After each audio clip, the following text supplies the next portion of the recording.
자식을 주셨는데 이삭을 주신 것입니다. 하늘의 별들로 비유된 아들을 가슴에 품었을 때 믿음이 생겨나고 하나님도 옳다고 인정했었습니다. 여러분 기도할 때 막연하게 기도하지 말고 가슴에 하나님이 이루어 주실 목표를 분명히 하고 꿈을 가지고서 기도를 해야 되는 것입니다. 마음에 아로새겨 놓고 기도해야 되는 것입니다. 내가 내 마음에 바라보고 확실히 알 수 있는 꿈이 아니면 하나님께서 응답해 줄 수 없습니다. 내가 내게 무엇 해주기를 원하느냐 꼭 물으십니다. 여러분이 간절히 기도하면 그래 기도하는 건 좋은데 내가 내게 무엇 해주기를 원하느냐. 우리 남편 구원받기를 원합니다. 우리 자식 구원받기를 원합니다. 병 낫기를 원합니다. 병은 무슨 병? 관절염 말이에요. 관절염. 분명하게 여러분 마음속에 꿈을 가지고서 목표를 가지고 꿈을 가지고 기도를 해야 되는 것입니다. 그럴 때 하나님께서 응답해 주시는 것입니다. 둘째로 우리가 기도할 때 뭔가 한이 서린 간절한 기도를 해야 된다는 것입니다. 내 원수에 대한 원한을 갚아주셔서 여러분 원한이라면 한이 서리면 얼마나 무섭습니까? 더구나 보통 한도 아닌 과부가 외로움에서 슬피 울고 통곡하면서 부러지는 그 한은 마음에 사무친 한입니다. 우리가 기도할 때 마음에 뜨거운 소원을 가지고서 기도하는 것입니다. 그저 막연히 지나가는 이야기로서 기도하지 말고 뜨거운 소원을 가지고서 기도하라. 하나님은 마음의 소원을 무시하지 않습니다. 그러므로 내 원수에 대한 나의 원한을 풀어주셔서 하는 이 과부의 기도를 우리가 배워야 되는 것입니다. 성경에 누가복음 18장 7절로 8절에 하물며 하나님께서 그 밤낮 부르짖는 택하신 자들의 원한을 풀어주지 아니하시겠느냐. 여러분의 원한을 풀어주겠다는 것입니다. 마음에 뜨거운 원한이 있으면 사무치는 원한을 가지고서 새벽에도 와서 기도하고 낮에도 기도하고 저녁에도 기도하고 혹은 기도원에 가서 기도하고 금식하며 기도하고 전력을 기울이지 않습니까? 원과 한을 품은 기도를 하라는 것입니다. 성경에 보면 한나가 자식이 없으니까 그 남편이 버넷나라는 첩을 거느리고 아들을 쑥쑥 넣습니다. 그러니 버넷나가 어깨에 힘을 주고서 한나보고 자식도 못 낳은 저주에 무슨 분차냐. 보따리 타고 나가라. 너무 억울해서 한나가 성전에 와서 기도할 때 마음에 한서려서 얼마나 간절히 기도했던지 목이 메여 말이 안 나오는 것입니다. 눈물을 흘리면서 목이 흘리며 말이 안 나오는데 제사형이 가만히 보니까 한나가 공중을 쳐다보고서 입만 달싹달싹 한이 서려서 말이 안 나오는데 제사장은 한나가 술이 취한 줄 알고 어디에 술을 먹고 취해가지고서 하나님 성전에 와서 입만 달싹거리느냐. 술을 끊어라. 주님, 나는 술이 취해서 헛소리 하는 것이 아닙니다. 마음에 한이 있어서 아들 하나만 주시면 아들의 머리에 삭도를 대지 않고 나시린으로서 하나님 종으로 바치겠으니 아들 하나 주십시오. 그러니까 제사장이 평안히 가라. 내 믿음대로 되라. 그때부터 한이 싹 사라졌습니다. 마음에 평안을 얻고 기쁨을 얻고 그러니까 낳은 것이 사무엘입니다. 이스라엘의 위대한 선지자 사무엘인 것입니다. 여러분, 그러므로 우리가 기도할 때 마음속에 뜨거운 한서린 기도를 해야 된다는 것입니다. 성경에 누가복음 11장 5절로 8절에 주님께서 예를 들어 말하기를 밤중에 벗이 왔는데 집에 와서 보니 이 벗이 배가 고파서 허덕이는 것입니다. 그런데 먹을 것이 없어요.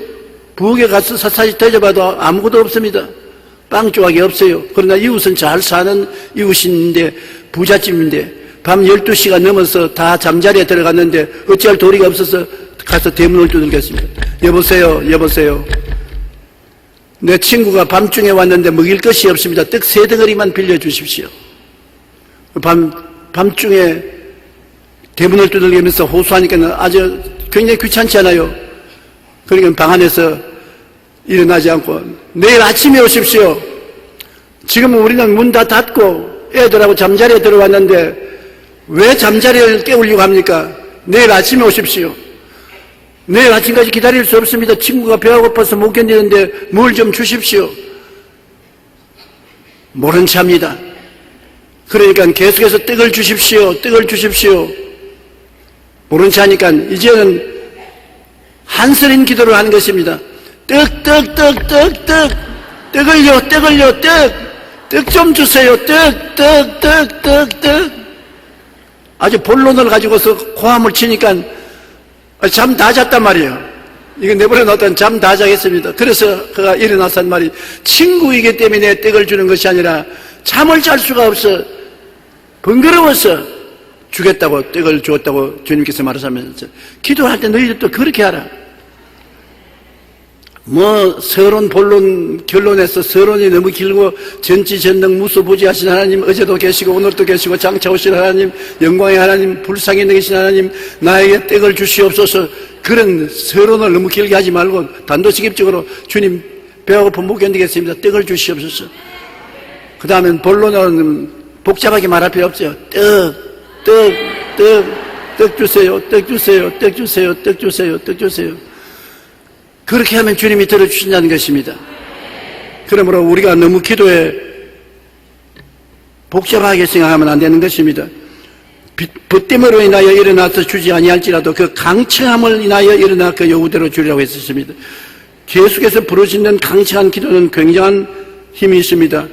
여러분, 미국에서 유명한 소설 바람과 함께 사라지라는 소설을 기억하는 사람 많을 것입니다. 요사이 젊은이들은 기억 안 하지 못해도 우리 세대에는 바람과 함께 사라지는 영화도 보고 소설책을 읽었는데, 저 마가렛 아인드런 미첼은 다리를 쩔룩가리가 된 이후에 그는 소설을 쓰기 시작했습니다.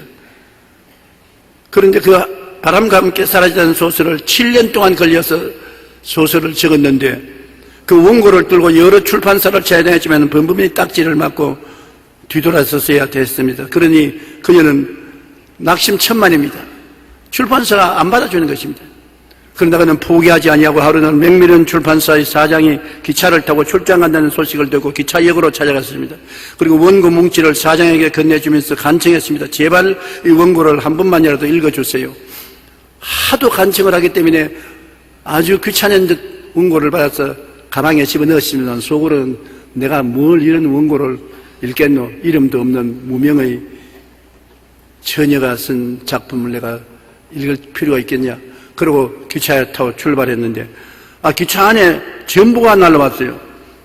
전보에 보니까 마가렛 미첼이 제발 저희 원고를 읽어주세요. 그리고 전보를 썼습니다. 그래, 웃으면서 저 전보를 찢어버렸습니다. 그 이튿날 또 전보가 왔어요. 제발 내 원고를 읽어주세요. 그 다음 그 이튿날 또 전보가 왔어요. 제발 내 원고를 읽어주십시오. 출장 가는 일주일 내내 매일같이 전보가 옵니다. 그러니까 귀찮아 견딜 수가 없어요. 안 읽어주고는 전보가 한평생 따라오면 이거 어떻게 견디냐 말이냐. 그래서 그 원고를 저녁 시간에 내서 읽었는데 너무 재미가 있고 감동이 되어서 그냥 새벽까지 잠을 안 자고 읽었어요. 그래서 그 원고를 출판한 것이 바람과 함께 사라지다 영화화되고 세계적으로 유명한 소설책이 된 것인 것입니다. 그런데 여기에 보면 레이슨 사장이 그녀의 집념에 감동해서 원고를 읽었다는 것입니다. 너무 지독하게 계속해서 낙심하지 않고 요청을 하기 때문에 그 집념에 감동했다는 것입니다. 왜 제가 이야기하면 기도도 이렇게 해야 되는 것입니다. 하나님 앞에 계속해서 전보를 쳐야 돼요. 이 미첼은 하루에 한 번씩 전보했지만 여러분 아침, 점심, 저녁 계속해서 하나님께 애써 연락을 해야 되는 것입니다. 좋은 기도하다가 응답이 없다고 포기해서는 결코 응답받을 수 없습니다. 에스더는 죽든지 살든지 결심하고 금식 기도로서 매달린 것처럼 여러분 하나님께 뭔가 한이 스릴 정도로 간절히 기도하면 그 기도가 상달되고 하나님이 감동하는 것입니다. 누가복음 11장 9절로 13절에 내가 또 너희에게 이르노니 구하라 그러면 너에게 주실 것이요. 찾아라. 그러면 너희가 찾아낼 것이요. 문을 두드리라. 그러면 너에게 열릴 것이니 구하는 이마다 받을 것이요. 찾는 이는 찾아낼 것이요. 두드리는 이에게 열릴 것이니라. 너희 중에 아버지 된 자로서 누가 아들이 생선을 달라 하는데 생선 대신에 뱀을 주며 알을 달라 하는데 정갈을 주겠느냐. 너희가 악할지라도 자식에게 좋은 것 줄 줄 알거든. 하물며 너희 하늘 아버지께서 구하는 자에게 성령을 주시지 아니하겠느냐 하시니라. 제일 좋은 선물이 성령 아닙니까? 성령은 바로 하나님 당신의 영인 것입니다. 당신의 영을 주실 때는 있는 것 다 준 것입니다. 하물며 성령까지 주시는 하나님이 무엇을 주지 않겠느냐. 그러므로 우리가 하나님을 찾을 때 구하고 찾고 두드리고 수단과 방법을 다해서 외치는 것입니다. 그럴 때 하나님께서 우리의 기도를 들어주실 수 있게 되는 것입니다. 원한스러운 기도, 이거 참 필요한 것입니다. 셋째로는 목표에 집중한 기도를 해야 되는 것입니다. 여러분, 자파상 기도를 하면 안 되는 것입니다. 기도를 하나님께 지극히로 응답받으려면 도매상 기도를 해야지 자파상 기도를 해야지. 쌀이면 쌀을 팔고 콩이면 콩을 팔고 팥이면 팥을 팔지. 파도 있고 마늘도 있고 쌀도 있고 포도도 있고 견과류도 있고 온갖 것 다 있는 식의 기도를 해서 안 되는 것입니다. 기도할 때 하나님 아버지여 나에게 축복해 주시옵소서. 건강 주시옵소서. 김씨도 축복해 주시고 박씨도 축복해 주시고 석씨도 축복해 주시고 우리 아들도 축복해 주시고 우리 나라도 축복해 주시고 북한도 축복해 주시고 일본도 축복해 주시고 중국도 축복해 주시고 나중에는 자기도 무슨 기도인지 정신이 하나도 없어서 모릅니다. 혼돈이 돼서 안 하는 것보다 낫지만은 응답은 못 받습니다. 응답은 왜 못 받느냐? 여러분, 우리 기도를 할 때 우리 기도를 방해하는 원수가 있습니다. 마귀는 여러분 기도해서 응답받으라고 박수치고 있지 않아요. 여러분 기도를 어찌하는지 못하게 하려고 막는 것이 마귀인 것입니다. 그러므로 복잡하게 기도를 하면은 마귀에게 충격이 오지 않기 때문에 마귀가 팔짱 끼고 잘한다 그렇게 해라. 집중적으로 하면 내가 괴로워 못 견딜 테니까 잘해라 그렇게 하고 마는 것입니다. 다니엘이